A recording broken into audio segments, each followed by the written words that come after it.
Excuse me. Hi, Aya. Anong ginagawa mo? Gumagawa ako ng essay kasi sasali ako sa Make the Philippines Eco-Friendly. Alam mo, gumawa nga rin ako ng poster campaign para mas malaki yung chance ko manalo. 2 contest kasi yung sasalihan ko eh. Adik ba? Di naman, no? Magaling ka lang talaga. You want me to help you? Hindi, okay lang. Kaya ko to. Ikaw, may tutulong ba ako? Actually, meron. May alam ka ba sa mga herbal medicines? Oo naman. Anong pwede, kunwari, sa paso o kaya sugat? Paso, sugat. Pwede dyan yung aloe vera. Pwede rin yung honey. Teka, ano pa bang alam ko? Yung grapefruit para sa obesity. But you don't need that kasi sobrang fit ka naman, sobrang sexy mo. At saka garlic, pampababa ng cholesterol.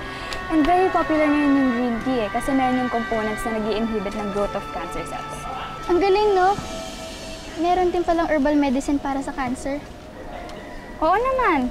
Pati nga shiitake mushroom, meron din yung cancer-preventing properties eh.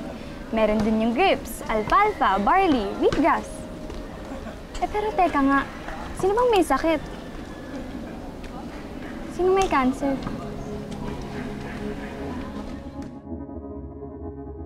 Bel, bakit hindi ka makasagot? Ang sabi ko, sinong may cancer?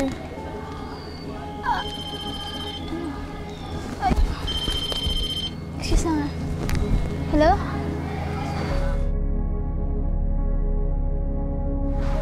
Okay po, sige, I'll be there na. Bye-bye.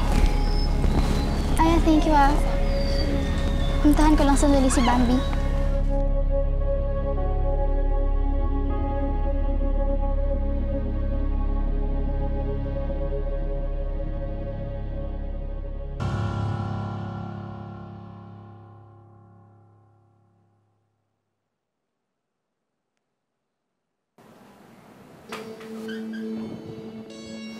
Mom, kumusta na po si tatay?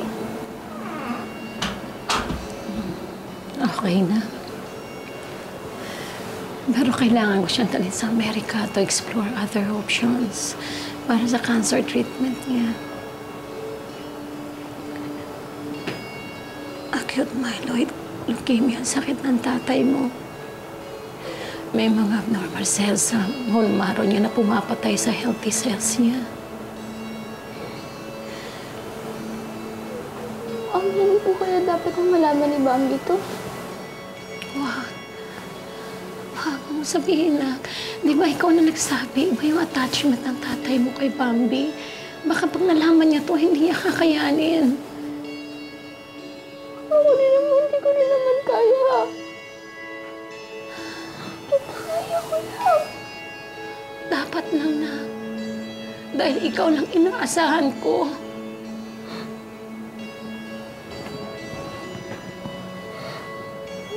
Tay.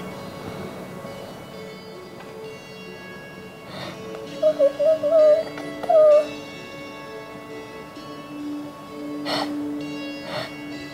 Promise ko sa'yo, mananalo ako sa competition. Promise ko sa'yo.